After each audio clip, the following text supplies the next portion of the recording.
நாங்க வந்து நாயக்கர் ரெட்டியார் தீப்பந்தத்தை எடுத்து நாம் தமிழர் கட்சி அப்படிங்கிற குடிசைக்கு தீ வைக்க போறோம்.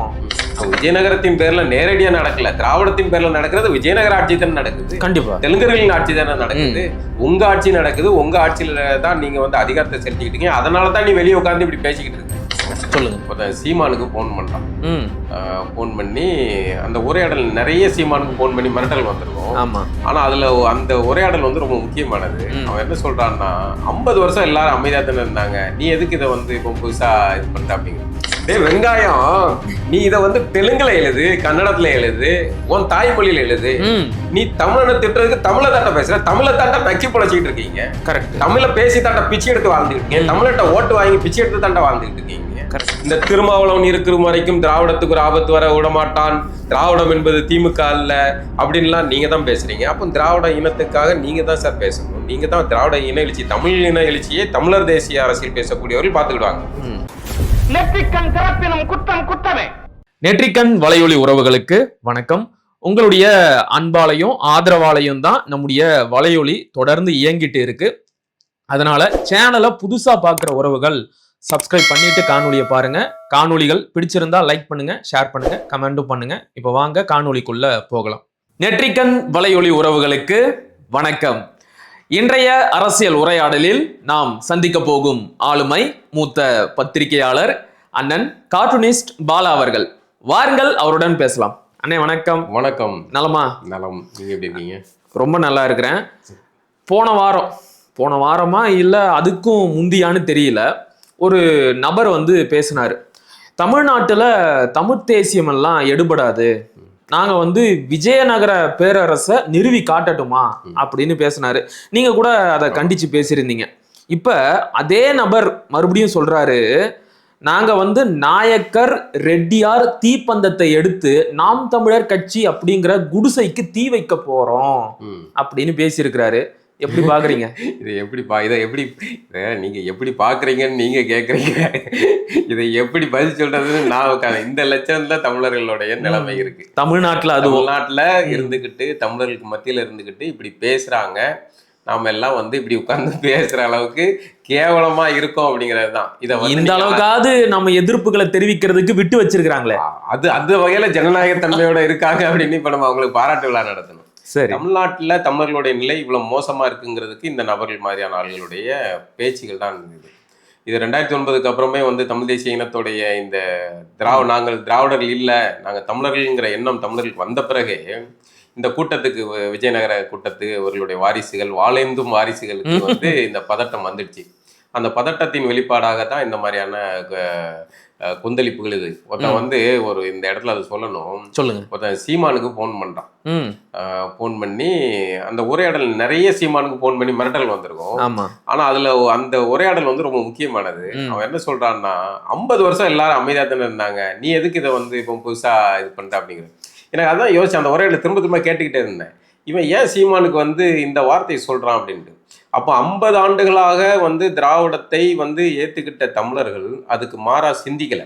அதுக்கு மாறா சிந்திக்கிற மாதிரி அதை பொதுத்தளத்தில் தேர்தல் அரசியலாக மாறும்போது அது அவனுக்கு கொந்தளிப்பா வருது. இப்போ அங்கீகாரம் வாங்கிட்ட உடனே இன்னும் பயம் வேற கொந்தளிப்பாகுது. அவன் சொல்றான்ல, 36 லட்சம் பேர், அவங்க தனியா கிடையாது, 36 லட்சம் பேருங்கிறது அதுதான் இதுல முக்கியமானது. 36 லட்சம் பேர் நாம் தமிழரை ஏற்றுக்கொண்ட தமிழர்கள் இருக்காங்க. இன்னும் கொஞ்சம் பேர், இன்னும் அதிகமாக வருவாங்க. அது பெருகிட்டே போகுது. அப்போ அவனுக்கு இந்த விஜயநகர வாழேந்திய வாரிசுகளுக்கு இங்க பதட்டம் வருது. நம்மளோட இருப்பு, நம்ம ஆட்சி அதிகாரம் இது பறிபோகுமோங்கிறது. இப்போ விஜயநகரத்தின் பேர்ல நேரடியா நடக்கல, திராவிடத்தின் பேர்ல நடக்கிறது விஜயநகர ஆட்சி தானே நடக்குது. கண்டிப்பா தெலுங்கர்களின் ஆட்சி தானே நடக்குது. உங்க ஆட்சி நடக்குது, உங்க ஆட்சியில தான் நீங்க வந்து அதிகாரத்தை செலுத்திக்கிட்டீங்க. அதனாலதான் நீ வெளியே உட்காந்து இப்படி பேசிக்கிட்டு இருக்க. கரெக்ட். வெளியே நின்று பேசிக்கிட்டு இருக்க. இங்க வந்து ஒரு கன்னட கொடி கட்டிட்டு வந்ததுக்கு வந்து அதுலயும் உணர்ச்சி வசப்பட்டு ஒருத்தர் அடிச்சிட்டாரு, சிலம்பரசு. அது தவறு, அது சட்டப்படி அது தவறானது. ஆனால் உடனடியாக இங்க நடவடிக்கை எடுக்குது இல்ல. நீ இங்க நின்று பேசிக்கிட்டு இருக்க, நீ கொளுத்துவோம் வெட்டுவோம் நீ பேசுற, உன் மேல என்ன நடவடிக்கை எடுக்கிறாங்க? அப்ப இது யாருடைய ஆட்சி? சரியான இடத்துக்கு வந்தீங்க. நானும் கூட அதைத்தான் கேட்கலான்னு இருந்தேன். இப்ப இந்த நபர் பேசினது வந்து அப்பட்டமாக ஒரு இனவெறுப்பை தூண்டக்கூடிய பேச்சு தான். 2 இனங்களுக்கு நடுவுல வன்முறையை தூண்டக்கூடிய பேச்சு தான். ஆனா அதுக்கு எதிராக தமிழ்நாடு அரசோ காவல்துறையோ எந்த ஒரு நடவடிக்கையும் எடுக்காம இருக்கிறாங்க. அப்ப இந்த அரசே வந்து அந்த பேச்சை ஆதரிக்குதா? இல்ல இந்த பேச்சுகள் எல்லாம் அவங்க விரும்புறாங்க, அப்படிதான் நம்ம எடுத்துக்கிட முடியும். இப்போ நடவடிக்கை எடுக்கிறீங்கன்னா கன்னட கொடியை கொண்டு வந்தவர் மேல தாக்குதல் நடத்தினவரை நீ அடிச்ச குண்டாஸ்லயே போட்டாங்க, அதை நடவடிக்கை எடுத்தீங்கல்ல, குண்டாஸ் போட்டீங்க. நீங்க வந்து இந்த மாதிரி பேசுற ஆளுகளை நீங்க வந்து நடவடிக்கை எடுத்துக்கணும்ல. அப்படின்னா நீங்க சமமா பாக்குறீங்க, மொத்தமாக இனவரி பேச்சுகளுக்கு எதிராக இது பண்றீங்க அப்படிங்கறத ஒத்துக்கலாம். அது எல்லாத்தையும் விட தமிழ்நாட்டுல இருந்துட்டு தமிழர் உரிமை பேசுறது வந்து இனவரி எப்படி வந்து தமிழர்கள் பாதிக்கப்பட்டிருக்காங்க, தமிழர்கள் தங்களுடைய உரிமையை மீட்புக்கான பயணத்தை எடுக்கிறாங்க. அதை ஆதிக்கம் செலுத்தக்கூடியவன் நான் மீண்டும் வாள் எடுப்பேன், தீப்பந்தம் எடுப்பேன் பேசுறான். அதை இந்த அரசு வேடிக்கை பார்த்துக்கிட்டு இருக்கு. ரெண்டையும் எப்படி ஒன்னா வச்சு பார்க்க முடியும்? கரெக்ட். அப்ப நியாயப்படி அவன் மேல ஆதிக்கம் செலுத்துற மேலதான் நடவடிக்கை. ஒருவேளை அரசு அதிகாரத்துல இருக்கிற பிற மொழியாளர்கள் தங்களால இதையெல்லாம் நேரடியா பேச முடியாதுன்னு தங்களுடைய மவுத் பீஸா இப்படிப்பட்ட நபர்களை பேச வச்சு ஒரு மறைமுக மிரட்டல் விடுறாங்களோ? இல்ல அதுதான் உண்மை. அவர்களால நேரடியா என்ன தேர்தல் அரசியல் இப்படி பேச முடியாது. கீழே இருக்கவங்களை வச்சு பேசுறது, அந்த எதிர்வினை பேசுறது, தமிழ் என்னடா பெரிய தமிழ் அப்படின்னு இப்ப எழுதுறான். தமிழ்நாட்டுல உட்காந்துட்டு தமிழ், அதான் தமிழ் எழுதுறான். டே வெங்காயம், நீ இதை வந்து தெலுங்குல எழுது, கன்னடத்துல எழுது, உன் தாய்மொழியில எழுது. நீ தமிழனை திட்டுறதுக்கு தமிழை தாண்ட பேசுற, தமிழை தாண்ட நக்கி பொழைச்சிட்டு இருக்கீங்க. கரெக்ட். தமிழை பேசி தாண்ட பிச்சை எடுத்து வாழ்ந்துகிட்டு இருக்கீங்க. தமிழ்கிட்ட ஓட்டு வாங்கி பிச்சை எடுத்து தாண்ட வாழ்ந்துகிட்டு இருக்கீங்க. கரெக்ட். தமிழ்நாட்டை தான் எல்லாத்தையுமே சார்ந்து வாழ்றீங்க, தமிழ்ல பேசுறீங்க, தமிழ்ல தான் வந்து வாழ்றீங்க, எல்லாமே தமிழ் சார்ந்து தான் கொடுக்கு. தமிழ்நாட போடுற பிச்சையில தான் ஆட்சி நடக்குது. ஆனா தமிழனை வந்து நீங்க வந்து திட்டுறீங்க, அதை தமிழ்லேயே திட்டுறீங்க. இதை வந்து தமிழன் அதை தமிழ்லேயே படிச்சு அவன் உள்வாங்கிட்டு இருக்கான். வெக்கங்கட்டத்தனமா மானங்கட்டத்தனமா உட்காந்து கேட்டுக்கிட்டு இருக்கான். கரெக்ட். நிலை மாறணும்னா தமிழர்கள் வசம் அதிகாரம் வரணும், தமிழர் கருத்தியல் வந்து அதிகாரத்தில் அமரணும். அதுதான் வெறுமனே தமிழமைய அதிகாரத்தில் உட்கார்றது கிடையாது.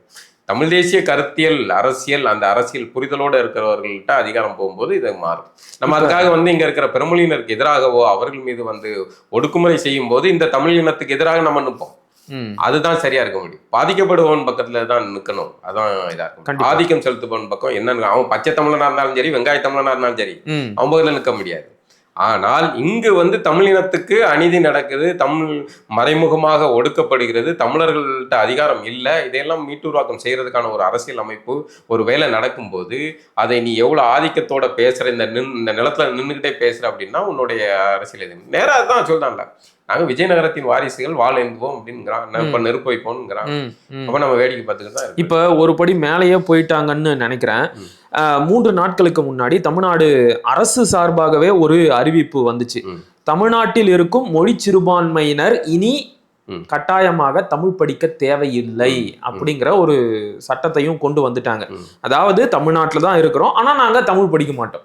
அப்ப இந்த அளவுக்கு போயிட்டாங்களா? தங்களை வந்து எல்லா விதத்திலும் அடையாளம், மொழி எல்லாத்தையும் பாதுகாத்துக்கிறாங்க. இங்க ஆம்பூர், இந்த ஆற்காடு பகுதியில் இருக்கிற மொழி இவங்களுக்காக, குறிப்பாக இஸ்லாமியர்கள், உருது பேசக்கூடிய இஸ்லாமியர்கள் வந்து தமிழை எடுத்து பாடமாக எழுதுறதுக்கு மறுப்பு தெரிவிச்சுட்டு வர்றாங்க. அந்த அடிப்படையில இதை வந்து மறுக்கிறாங்க. எப்படி இருந்தாலுமே அவர்கள் இந்த மண்ணில் தான் படிக்கிறாங்க, இந்த தாய்மொழி இந்த நிலத்துல தான் இருக்காங்க, இந்த மண்ணுடைய மொழி தமிழ். அப்படிங்கும்போது அதை படிக்கணுங்கிறத தான் நம்ம வந்து வலியுறுத்தணும். அவங்க சிறு வயதுலேருந்தே படிக்காமல் வந்துட்டாங்க, இப்போ பாதியில் வந்து படிக்கிறாங்கன்னா இத்தனை ஆண்டு காலமாக அப்படி இல்லை.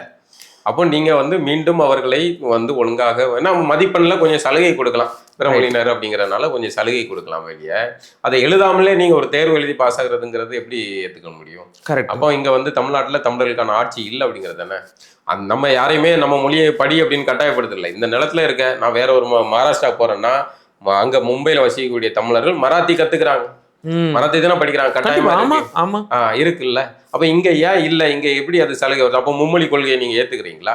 இப்ப ஏன் இதை கேட்டேன் அப்படின்னா, இப்ப நான் வந்து மொழி சிறுபான்மையினர், நான் வந்து தமிழை படிக்க மாட்டேன், எனக்கு வந்து அது கூடுதல் சுமையா இருக்கு, நான் வந்து என் மொழியைத்தான் படிப்பேன், அதுல தான் பொது தேர்வு எழுதுவேன் அப்படிங்கிற வரைக்கும் நீ அதிகாரத்துல இருக்கிற என்ற ஒரே காரணத்துக்காக உன்னுடைய மொழி உரிமையை நீ பாதுகாத்துக்கிற. அதைத்தானே நானும் கேட்குறேன். இது ஏன் நாடு, இதை நான் ஆளணும் அப்படின்னு கேட்டா மட்டும் உனக்கு ஏன் இவ்வளோ கோவம் வருது? நான் வந்து விஜயநகர ஆட்சியை நிறுவுவேன், நாம் தமிழர் கட்சிங்கிற குடிசையை தீ வச்சு கொளுத்துவேன் அப்படிங்கிற ஆத்திரம்லாம் உனக்கு ஏன் வருது? உரிமையை கேட்டா சரி, நான் கேட்டா மட்டும் தப்பா? அதாவது கொஞ்ச நாளைக்கு முன்னாடி மதிமுகவை சேர்ந்த ஒரு அம்மா வந்து பேசுறாங்க. அரசியல் அதிகாரம் இழந்து போலாம், இனம் அழிஞ்சு போகும் அப்படின்னு அவங்க பேசுறாங்க. நீங்க ஆதிக்கத்துல இருக்கிறவங்க அரசியல் அதிகாரத்தை இழந்துட்டா இனம் அழிஞ்சு போகும், நாங்க அதிகாரத்திலே இல்லை, நாங்க 200 ஆண்டுகளுக்கு மேல ஆச்சு, நாங்க வந்து அதிகாரத்தை பறி கொடுத்து எல்லாம் முடிஞ்சு போச்சு அப்படின்னா நாங்க தானே கேட்கணும். இப்ப என்ன ஆகுதுன்னா, ஆதிக்கம் செலுத்துறவன் நம்ம அதிகாரத்தை இழந்துட்டா இனம் அழிஞ்சு போங்கிற அளவுக்கு நீங்க தெளிவா இருக்கிறீங்க. நாங்கள் இனத்தை ஏற்கனவே அழிச்சு 1.5 லட்சம் பேரை பலி கொடுத்து இப்போ தங்களை வந்து மறுபரிசீலனை செஞ்சு, நான்லாம் திராவிட கொத்தடிமையா இருந்தேன், திராவிட ஆதரவாளர் இருந்தேன், ராமசாமியா இருக்கு, பறக்க விடாத ஃபயர்லாம் கிடையாது, நான் இன்னைக்கு மாறுறேன், 2009க்கு அப்புறம் தான் மாறுறேன், மறுபரிசீலனை செய்யறேன் அப்படிங்கும் போது தங்களை ஒரு இனம் வந்து மறுபரிசீலனை செய்து, நாங்கள் திராவிடர்கள் கிடையாது, நாங்கள் திராவிட சாக்கடை கிடையாது, நாங்கள் குப்பை கிடையாதுன்னு சொல்லி நாங்க எங்களுடைய அடையாளம் தமிழர்கள் அப்படிங்கிறத நோக்கி நகர்றாங்க. அப்படிங்கும்போது உங்களுக்கு இவ்வளவு கோபம் வருது இல்ல? இதுதான் இவன் ஆதிக்கம் செலுத்துபவனுக்கும் அதை நம்ம ஆதிக்கத்தை எதிர்த்து நம்மளுடைய நிலையை வந்து அதிகாரத்தில் அமர வைக்கணும்னு நினைக்கிறவங்களுக்குமான மோதல் தான் தமிழ்நாட்டில் நடக்குது. இப்போ மறைமுகமாக இது நடக்குது. அதே சமயம் சில பிரமொழியினர் வந்து புரிதலோட இந்த இதை வந்து அங்கீகரிக்க பாராட்டலாம், துணையாவும் நிக்கிறாங்க. அவங்க வந்து ஆமா இந்த மண்ணு அவர்களுக்கானது. நம்ம வந்து இதுதான் நம்ம கேட்கறது என்னன்னா, நீங்க இங்க எத்தனை சதவீதம் இருக்கிறீங்களோ, எந்த மொழிக்காரங்களா இருந்தாலும் சரி, இந்த எத்தனை சதவீதம் இருக்கிறீங்களோ உங்களுக்கான பிரதிநிதித்துவத்துடைய உரிமையை நீங்க கேளுங்க. உங்களுக்குன்னு தாய்மொழி வழி கல்வியை கேளுங்க, அதுதான் உரிமை. உங்களுடைய தாய்மொழியை இழக்காதீங்க. நாங்க வரவேற்கிறோம். ஏன் தாய்மொழியை இழக்கிறது எனக்கு எவ்வளவு கஷ்டமா இருக்கோ அதே மாதிரிதான் உங்களுக்கு இருக்கும். உங்களுடைய வழி எனக்கு புரியுது. நீ உன் அடையாளத்தோட இரு அப்படின்னு நான் சொல்றோம். நீ தெலுங்கு படி, நீ கன்னடம் படி, தெலுங்குல என்ன திட்டு வா, உனக்கா நீ என்ன திட்டி இருக்க அப்படிங்கிறதுக்காக நான் வந்து ChatGPT போட்டா அது வந்து டிரான்ஸ்லேஷன் பண்ணி உன பாப்பேன்ல, பதில் சொல்லுவேன். கண்டிப்பா. நீ என்ன வந்து உன் தாய்மொழி இழந்துட்டு நீ வந்து தமிழ்லே என்ன திட்டிக்கிட்டு இருக்க, அதே முதல்ல அசிங்கம். அது எவ்வளவு ஒரு பரிதாபமான நிலையில இருக்கிறாங்க தெரியுமாண்ணே. அவங்க சமூகம் சார்ந்து தெலுங்கர் கீதம் அப்படின்னு சொல்லிட்டு ஒரு மேகசின் வருது. அரசு நூலகங்கள்ல அந்த மேகசின் வந்து வைக்கப்படுது படிக்கிறதுக்கு. தமிழ்ல இருக்கு. ஆமா, தமிழ்ல இருக்கு. தலைப்பு வந்து தெலுங்கர் கீதம். சரி, ஓகே, நான் ஒரு 2 புரட்டினேன். தெலுங்கு கவிதைகள் அப்படின்னு இருக்கு. என்னமோ எழுதி வச்சிருக்காங்கன்னு பார்த்தா ஒன்னும் புரியல. எழுத்து தமிழ், எல்லாம் தெலுங்கு. ஏன் இப்படி?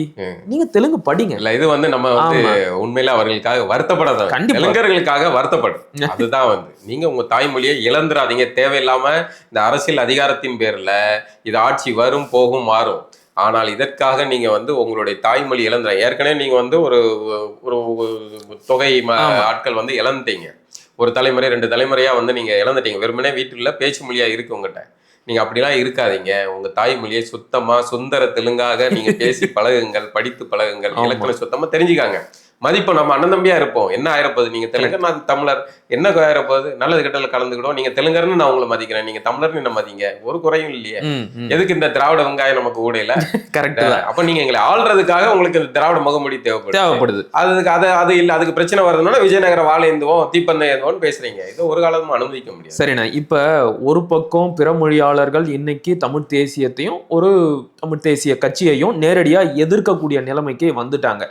அதே நேரத்துல நம்முடைய சொந்த இனத்தை சேர்ந்த சில முக்கியமான தலைவர்களே, நான் பேரையே சொல்லிடுறேன், அண்ணன் திருமாவளவனே அந்த பகை இனத்திற்கு, எதிரி இனத்திற்கு ஒரு கோடாரி காம்பாக மாறி தமிழ் இனத்தை எதிர்க்கக்கூடிய நிலைக்கு வந்துட்டாரு. சமீபத்துல ஒரு நிகழ்ச்சியில பேசுறாரு, தமிழ் அரசர்களையும் தமிழ் மொழியையும் அவ்வளவு கொச்சப்படுத்தி பேசினாரு. அதை பாத்தீங்களா? ஆமா, பார்த்தேன். அதாவது திருமாவளவன் அவர்களை பெரிதாக அது என்ன வார்த்தை சொல்றதுன்னு தெரியல. திமுக அண்ணா அறிவாலயத்தின் முன்கள பணியாளராக இருக்கு. இதுக்கு மேல நான் என்னால வந்து என்ன வார்த்தை சொல்லி அவரை காவலாளி, அவ்வளவுதான், முன்கள பணியாளர், அவ்வளவுதான். அவரு அதற்கான விசுவாசமான அடியாளாக, அண்ணா அறிவாலயத்தின் விசுவாசம் மிக்க அடியாளாக, ராஜாவை மிஞ்சிய ராஜ விசுவாசியான அடியாளாக இருந்து அவர் வேலை பார்க்கிறார்.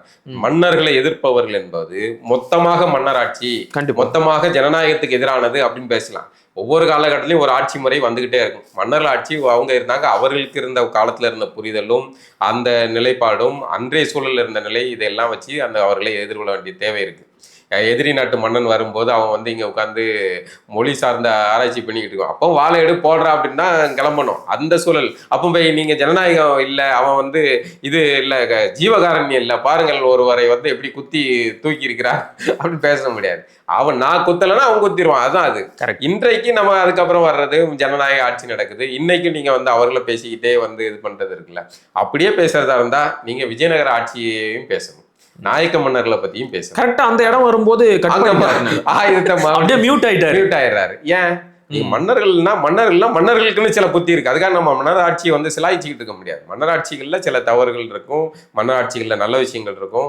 ஒரு இனம் அடுத்த கட்டம் நகரும் போது தங்களுக்கான மன்னர்களை அவங்க தூக்கி பிடிக்க வேண்டிய தேவைப்படும் போது தேவைப்படுறதுல ஒரு தவறும் கிடையாது. ஆனால் நீங்க வந்து இங்க என்ன நுணுக்கமான அரசியல் இருக்குன்னா, இங்க எப்பவுமே வந்து தமிழர்கள் தங்களுக்கான பெருமித உணர்வு எந்த காலத்திலையும் அடைஞ்சிட விடாதுங்கிறதுல ஒரு நுணுக்கமான அரசியல் பண்ணாங்க. அப்ப நம்ம மன்னர் ராஜராஜன் நமக்கான மன்னன் நம்ம தூக்கி பிடிக்கிறோம்.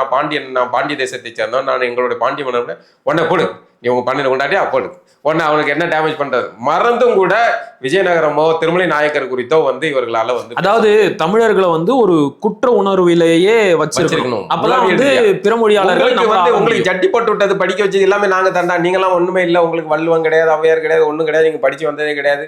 இடையில உங்களுக்கான கல்வி மறுக்கப்பட்டு உங்களை வர்ணாசிரமத்தின் அடிப்படையில வீழ்த்தி தமிழ் குடிகளை கோயில்ல இருந்து அப்புறப்படுத்தி அவர்களுக்குள்ள பிளவுகளை உண்டு பண்ணி அவர்களை வீழ்த்தி ஒடுக்கியதே இவர்கள் தான் அப்படிங்கிறதை மறைச்சி இவங்க அவங்களுக்காக உதவுறங்கிற பேர் வழியில இவங்க அதாவது இந்த கசாப்பு கடைக்காரன் வந்து ஆட்டு மீது கருணை காட்டுற மாதிரியான அரசியலை திராவிடம் பண்ணுது. கரெக்ட்.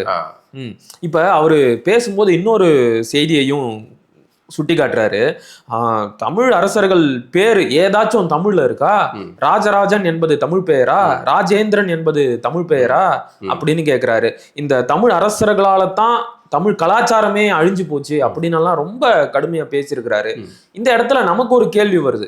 ரைட்டு, தமிழ் அரசர்கள் தான் தமிழ் கலாச்சாரத்தையே அழிச்சிட்டாங்க அப்படின்னா அதே தமிழ் அரசனான கரிகால சோழனோட இன்னொரு பேரை மட்டும் ஏன் நீங்க வச்சிருக்கிறீங்க? திருமாவளவன் அப்படிங்கிறது கரிகால சோழனோட இன்னொரு பேரு. சரி, உங்களுக்கு தமிழ் பேரு இல்லாம இருக்கிறதுல உடன்பாடு இல்லைன்னா கருணாநிதியும் தமிழ் பேர் இல்ல, ஸ்டாலினும் தமிழ் பேர் இல்ல, உதயநிதி ஸ்டாலினும் தமிழ் பேர் இல்ல, இதெல்லாம் மட்டும் உடன்பாடு கோச்சிக்கிடுவாங்க. என்ன நியாயம்? அங்க மட்டும் அமைதியா தான் இருக்கு. அதாவது அடிப்படையில இந்த விஷயத்தை திருமாவளவன் அவர்களுடைய இந்த விஷயத்தை புரிஞ்சுக்கிறது அப்படிங்கிறது அவரு திராவிடத்தின் அடியாளாக இருந்து கொண்டு தமிழின ஓர்மையை அதை சிதைக்கணுங்கிறதுக்கான வேலையை செய்யறாரு. இங்க பாத்தீங்கன்னா தமிழின ஒற்றுமைன்னு பேசினா உடனே சாதி பிரச்சனை வரும். ஒன்று ஊருக்குள்ள அங்கங்க சாதி நடக்குங்க. ஒரே சொந்த சாதிக்காரன் ஒரே சொந்த சொக்காரன் அண்ணன் தம்பிகளுக்குள்ள வெட்டுக்குத்து நடக்குது. நீங்க அப்போ ஒரு 2 வெவ்வேறு இனக்குழுக்களுக்குள்ள சாதாரணமா அது குடிகார பயில்க குடிச்சிட்டு எங்கேயாவது வந்து சண்டை போட்டா உடனே அதை வந்து சாதி மோதல்களாக 2 இனக்குழுக்களுக்கு இடையிலான சமூக குழுக்களுக்கு இடையிலான மோதலாக வந்து ஊதி பெரிதாக்குற வேலையே வந்து இவர்கள் செய்யறாங்க. அது செய்யறதுக்கு எதுக்குன்னா இங்க தமிழ்நாட்டுல தமிழர்கள்ட்ட ஒற்றுமை கிடையாது, அப்படி ஒற்றுமை இல்லைங்கிறது எங்களுக்கும் புரியுது. ஒற்றுமை உருவாக்கணுங்கிற நோக்கம் வேணும்ல. ஒற்றுமையை யார் உருவாக்கும்? இப்போ அண்ணன் தம்பி அப்பாவுடைய மக்கமார் 2 பேரும் சண்டை போட்டாங்கன்னா தந்தைக்கு வந்து நம்ம பிள்ளைகள் ஒற்றுமையா இருக்கணுங்கிறது இருக்கும். டே நீ இதை செய்யாத இது செய்யாதன்னு அவங்கள ஒருங்கிணைக்கிற வேலையை செய்யணும். ஆனா அசலூர்காரனுக்கு என்ன இருக்கும்? இவனை 2 பேர் அண்ணன் தம்பி 2 பேரும் அடிச்சுக்கிடணும், நமக்கு அந்த சொத்து அது மூலமா வந்து தம்பிகிட்ட இருந்து சொத்தை எழுதி வாங்கிடலாம் அப்படிங்கிற பிளான்ல இருக்கும். ஒரு 2 கொண்டாட்டம். அப்ப நீங்க யாரோட இடத்துல இருக்கீங்க? திராவிடம் தமிழர்கள்ட்ட வந்து இங்க சாதி மோதல் இருக்கணுங்கிறது தான் வந்து திராவிடத்தினுடைய அடிப்படை. கண்டிப்பா திராவிடத்துக்கு அடிநாதமாக உயிர் கொடுக்க, அது உயிரோட வாழ்றதுக்கான மிக மிக முக்கியமான சக்தியே வந்து சாதி தான். இந்த சாதி பிளவுகளை வச்சுதான் அது உயிர் வாழுது. சரியா. அப்ப இங்க இருக்கிற சாதி முரண்களை அது கொம்பு சீவி விட்டுக்கிட்டே கூர்த்திட்டு இருக்கு. இவ்வளவு தேர்தல் அரசியல்ல சாதி குழுக்கள் இவ்வளவு அளவுக்கு வீரியமா போறது காரணம் இருந்து திராவிட கட்சிகள். கண்டிப்பா திராவிட கட்சிகள் இல்லைன்னா எப்படி? திராவிட கட்சி அதுக்கு வந்து அங்கீகாரம் கொடுக்கலன்னா அது கிடையாது. காங்கிரஸ் காங்கிரஸ் கட்சி ஆண்டுகிட்டு இருந்தப்போ கூட இந்த அளவுக்கு நிலைமை இல்ல, சாதி மோதல்கள் இந்த அளவுக்கு இல்லையே, முரண்கள் இந்த அளவுக்கு இல்லையே. இப்ப எப்படி மாறிச்சு? இவ்வளவு நீங்க பேசுற நீங்க அவர்களுடைய எஜமானான திமுக இதுல மாவட்ட செயலாளர்கள் எத்தனை பேர் இருக்காங்க? இவர் யாருக்கான அரசியல் பேச? பட்டியல் சமூகத்தை சேர்ந்தவர்கள். அவரே பட்டியல் சமூக மக்களுக்கான அரசியல் பேச மாட்டேங்கிறாரு. சோகா வந்து அதாகி போச்சு. இல்ல, அவர் வந்து தன்னை ஒரு பொது தலைவரா முன்னிறுத்திக்கிறார். பொது தலைவரா இருந்துட்டு போட்டோம், அது சந்தோஷமான விஷயம் தான். ஆனா யாருக்காக பேசுறதாக அரசியல் பேசிட்டு வந்து பொது தலைவரா ஆகுனா அதுக்காக வந்து ஒரு பாதிக்கப்படுற மக்களுடைய பிரச்சனை பேசக்கூடாதுங்க. பொது தலைவர் ஆகுறதுக்கான பண்பு வந்து இந்த மக்களுடைய பிரச்சனை பேசக்கூடாது அப்படிங்கிறதா? இன்னும் சீமான் பேசிட்டு தான் இருக்காரு. அட்டவணை பிரிவினர் பேசுறாரு. சீமான் தான் வந்து பஞ்சமர் மீட்புக்காக அனைத்து சாதிகளையும் கூட்டி வச்சு நிகழ்ச்சி நடத்துறாரு. நியாயப்படி நீங்க என்ன பண்ணிருக்கணும்? வரவேற்று இருக்கணும். அந்த கூட்டத்துல வந்து கலந்துருக்கணும். நீங்க என்ன பண்றீங்க? நாடகத்தை நடிக்கிறதுக்காக அண்ணா அறிவாலயத்துல போய் ஒரு மனு கொடுக்க மாதிரி இல்லைன்னு அன்னைக்கு இன்னொரு வேலையை பார்த்து விட்டாரு. நாம் தமிழர் கட்சி வந்து இந்த பஞ்சமி நில மீட்புக்காகவும் சாதிவாரி மக்கள் தொகை கணக்கெடுப்புக்காகவும் ஒரு பெரிய பேரணியையும் பொதுக்கூட்டத்தையும் நடத்தினாங்க. அன்னைக்குன்னு பார்த்து அதை மடைமாற்றுவதற்கு தன்னுடைய கட்சி வந்து அங்கீகாரம் பெற்றுச்சு இல்லையா, அதற்கான ஒரு வெற்றி விழாவை கொண்டாடினாரு. அதாவது வந்து ஊடகங்களை இந்த பக்கம் திசை திருப்பி வச்சுக்கிட்டாரு. அதே நாள்ல அவருக்கு மட்டும் அன்னைக்கு 10 மணிக்கும் மேல பேசுற அளவுக்கு நேரம் ஒதுக்க. ஆமா, ஏன்னா இங்க கூட்டம் முடிஞ்சு போற வரைக்கும் கேமரா இந்த பக்கம் திரும்பிடக்கூடாது. அந்த அளவுக்கு திருமாவளவன் அவர்களுடைய அரசியலே வந்து இந்த மாதிரியான தான். அந்த மக்களை வந்து தேர்தல் அரசியலுக்காக கூட்டிட்டு போய் அண்ணா அறிவாலயத்துல கொண்டு போய் ஒப்படைக்கிற வேலையை அவர் செய்யறாரு. அடமானம் வைக்கிறது தான் அவரு. சரி, குறிப்பாக அவரை நம்பி வீணா போறார்கள் பறையர்கள் அப்படிங்கிறத நான் புரிஞ்சுக்கிறேன். சரி, நான் வந்து இப்படி கேட்கிறேனே, நீங்க என்ன சொல்றீங்கன்னா திருமாவளவன் வந்து அறிவாலயத்தின் முன்கள பணியாளர் அப்படின்னு சொன்னீங்க. இன்னொரு இடத்துல ஒரு படி மேலேயே போய் திராவிடத்திற்கு அடியால் வேலை பார்க்கறாரு அப்படின்னு சொன்னீங்க.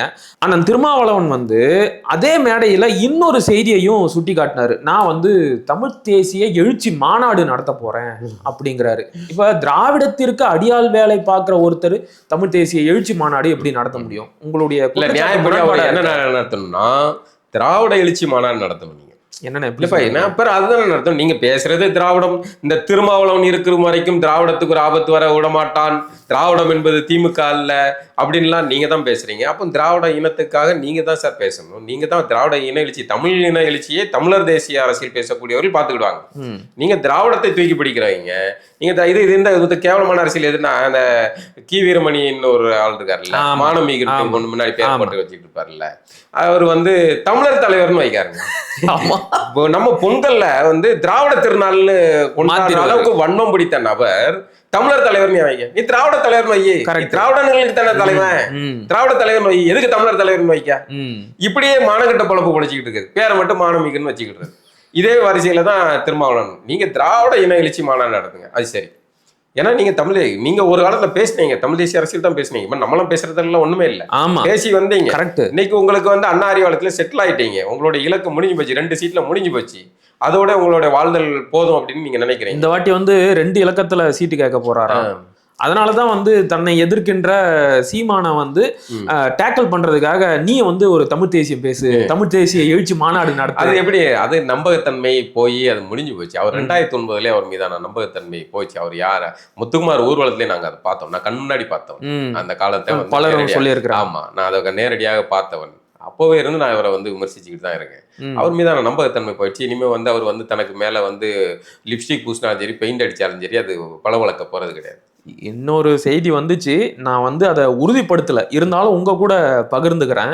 இந்த தமிழ் தேசிய எழுச்சி மாநாட எந்த தேதியில நடத்த போறாரு தெரியுமா? 21ஆம் தேதி. சீமான் அவர்களோட நிகழ்ச்சி. இது எப்படி டைவர்ட் பண்ணலாம் அப்படின்றத யோசிச்சு இந்த திட்டத்துக்கு வந்திருக்கிறாரு போல. நீங்க அதுக்குதான் இந்த எழுச்சி மாநாடு எல்லாம். இது என்ன எழுச்சி மாநாடு? என்ன இதுக்கு இப்படி ஒரு நாடகம் தேவையா? இது அதாவது கவுண்டமணியன்னு சொல்லுவாருன்னு அந்த கரகாட்டம் போறேன், அதை வந்து விரிவா சொல்ல வரும்ல, செந்தில பார்த்து சொல்லாப்புல, அது மாதிரிதான் இருக்கு. எதுக்கு இந்த பொழப்பு? கரெக்ட். நான் என்ன நினைக்கிறேன்னா, நீங்க தாராளமா நடத்துங்க. அதே தேசியங்கிறது யாரோ ஒருத்தர் சீமானுக்கு எழுதி கொடுக்கப்பட்ட ஒப்பந்தம் கிடையாது, இல்ல உங்களுக்கு எழுதி கொடுக்கப்பட்டதோ வேற ஒருத்தருக்கு எழுதி கொடுக்கப்பட்டது. கரெக்ட். எல்லாரும் நடத்துங்க. ஆனால் நீங்க என்ன உங்களுடைய அடிநாதம், சீமானோட இது அடிநாதம் தமிழர் அரசியல், தமிழ் தேசிய அரசியல் பேசுறாரு. நீங்க தமிழ் தேசிய அரசியலா பேசுறீங்க, நீங்க திராவிட அரசியல் பேசுறீங்க. பிறகு உங்களுக்கு எதுக்கு தமிழ் தேசிய அரசியல்? எதுக்கு குறுக்க இந்த கௌசிகள் ஓட விட்ட மாதிரி குறுக்க போறீங்க? இன்னமும் வந்து திராவிட இனம் இருக்குன்னு உறுதியா நம்புறவர் அவர். அதே மேடையில பேசுறாரு, நான் வந்து திராவிட தேசியம் தான் இல்லைன்னு சொன்னேன், திராவிட இனம் இருக்கு, நாமெல்லாம் வந்து மரபியல் அடிப்படையில திராவிட இனத்தை சேர்ந்தவர்கள், மொழியால் அவரு தமிழர்கள் அப்படிங்கிறாரு. இன்றைய ஈவேரா அப்படி சொல்லலாம். அதுவும் இல்லாச்சு, அவரை கருணாநிதினு சொன்னா வந்து அடிப்படையில் நீங்கள் கருணாநிதி புகழ் பாடுறீங்க, சரியா? இப்போ உங்களை வந்து நீங்கள் யாரோடைய புகழ் பாடுவீங்க? உங்களுக்கு வந்து உயர்வாக கருதக்கூடிய ஒரு நபருடைய புகழ் பாடுவீங்க. இப்போ உங்களை வந்து அந்த உயர்வான நபரோட ஒப்பிட்டா உங்களுக்கு மகிழ்ச்சி தான் அடையணும். கண்டிப்பா. சின்ன கருணாநிதி திருமாவளவன் அப்படின்னா ஏன் சார் கொந்தளிக்கிறீங்க? சிறுத்தை குட்டிகளாம் கொந்தளிக்கிறாங்க. ஏப்பா நீங்க கருணாநிதி ஆட்சி, கருணாநிதி புகழ் மாதிரி அவரு மாதிரி வருமா மாதிரியா நீங்களும் உங்க தலைவர்களும் ஒரே புகழ் பாடுறீங்க. அப்போ உங்க தலைவரை புகழ்றதுக்கு எங்களுக்கு வேற வார்த்தை இல்லை. அப்போ சின்ன கருணாநிதினு சொன்னா இதுக்கு கஷ்டப்படுறீங்க. அப்ப நீங்க அதை பாராட்டா தானே எடுத்துக்கணும், மகிழ்ச்சியா. அப்போ கருணாநிதியோட பேரு எவ்வளவு கேவலமானதாக மாறி இருக்கு அப்படிங்கறத இதுல புரிஞ்சுக்கிட்டேன். உங்களோட ராஜ விசுவாசிகளுக்கே உங்களுடைய பேர் வந்து கொடுக்கறதுங்கிறது அவமானத்துக்குரியதா இருக்கு அப்படின்னா இதுதான் நிலைமை. சரிண்ணா, நான் என்ன கேட்க வந்தேன்னா, தாராளமா அவர் வந்து தமிழ் தேசிய எழுச்சி மாநாடு நடத்தட்டும், நம்ம வேணான்னு சொல்லல. சில மாதங்களுக்கு முன்னாடி அண்ணன் திருமாவளவன் மூத்த பத்திரிகையாளர் ஐயா மணி கூட ஒரு சந்திப்பு நிகழ்ச்சி நடத்தினாரு. அதுல வந்து ஒரு விஷயத்தை அழுத்தமா சொன்னாரு. தமிழ் தேசியம் என்பது தனி தமிழ்நாடு கேட்கறது தான். இந்திய வல்லாதிக்கத்துக்கு உள்ள இருந்துகிட்டு தேர்தல் அரசியல்ல ஈடுபடுறது தமிழ் தேசியம் கிடையாது அப்படின்னு சொன்னாரு. இப்ப இந்த எழுச்சி மாநாடு நடத்த போறாருல்ல, தனி தமிழ்நாடு கேட்பாரா? கேட்கட்டும், கேட்பாரு. நான் உங்களை கேட்கிறேன். இல்ல அதான் அது எப்படி கேட்பாரு, எப்படி கேட்பாரு? அது வந்து எல்லாம் எதுக்குன்னா, இந்த வார்த்தைகள் வந்து திராவிட கூட்டத்தார் வந்து நம்ம கிட்ட சொல்ற யுக்தி. அதாவது தேர்தல் அரசியல் அது ஒரு சாக்கடை போல. அது வந்து அது மக்கள் புரட்சிக்கு கிடையாது, ஜனநாயகம் கிடையாது. விடுதலை தனிநாடு அப்படிதான் பேசணும், அப்படின்னு தான் வந்து தேர்தல் பாதை திருடர் பாதை இப்படிதான் பேசுவாங்க. இதெல்லாம் எதுக்குன்னா, இந்த நிலத்தை சார்ந்தவர்கள் அரசியல் அதிகாரத்துக்குள்ள வந்துடக்கூடாது, அவன் தேர்தல் அரசியல் அதிகாரம் எவ்வளவு முக்கியமானது அப்படிங்கிற புரிதலுக்கு வந்துடக்கூடாது. அதுக்கப்புறம் வேற அடுத்த கட்ட நகர்வுலாம் இருக்கு, இது எல்லை கிடையாது. ஆனால் இவன் முதல்ல இந்த வார்டு கவுன்சிலரு இந்த மாநிலத்தோடைய அதிகாரத்தை பெறுற நிலைக்கு கூட இவன் வர முடியாத அளவுக்கு இல்லை, அந்த லட்சத்துல இருக்கான். இவனை வந்து என்ன பண்றேன்னா, இந்த மாதிரியான கோரிக்கை எழுப்பு அப்படின்னு சொல்லி அவனை தூக்கி உள்ள வச்சு சொல்லி முடிச்சு இயக்கத்தை வந்து முடக்கிட்டு அது விரிக்கப்படுற வலை இது. அது தேவையா இல்லையாங்கிறதெல்லாம் பிற்காலத்துல முடிவு பண்ணக்கூடிய சூழல் வரும். அதை வந்து முதல்ல ஒரு விஷயம் வந்து எண்ணத்தை விதைக்கிறது அவசியமானது. எண்ணம் உருவாகும் போது செயல்பாடு களத்துக்கு வந்துடும், அது தன்னால் நடக்கும். கண்டிப்பா கண்டிப்பா. அந்த எண்ணத்தை விதைக்கிறதுக்கான வேலையே இங்க செய்ய விடாம பாத்துக்கிறதுக்கான யுக்தி தான் இந்த இது. சரிண்ணா.